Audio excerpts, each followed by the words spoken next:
UFC 106 saw the return of the Huntington Beach bad boy Tito Ortiz to the octagon after 18 months on the sidelines to meet Forrest Griffin in a rematch from their April 2006 bout at UFC 59. Both men entered the fight with a rash of injuries, including Griffin entering the octagon with a broken foot and Ortiz with a bulging disc in his neck.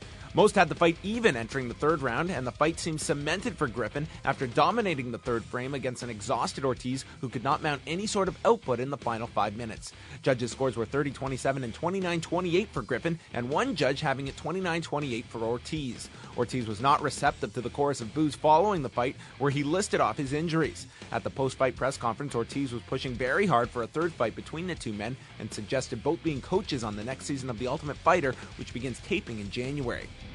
Josh Koscheck improved to 14-4 and earned submission and fight of the night honors in his victory over Anthony Rumble Johnson with a second-round rear naked choke that concluded a wild fight. Over the course of the 2 rounds of action, both men exchanged eye pokes that caused 3 separate delays en route to the finish. Following the win, Koscheck challenged Dan Hardy to determine the true number 1 contender for George St. Pierre. However, that is not a fight the UFC is looking to make. Paulo Thiago earned a unanimous decision victory over Jason Volkman on scores of 29-28 and 30-27 twice in a fight where Volkman tried to utilize his wrestling base, which was not enough for Thiago's superior jiu-jitsu and ground control. Antonio Rogerio Nogueira put the entire 205 division on notice with a knockout of Louise Kane at 1 minute and 56 seconds of the first round through pinpoint accuracy and a level of stand-up that shocked Kane. Nogueira also netted $60,000 with the knockout of the night bonus.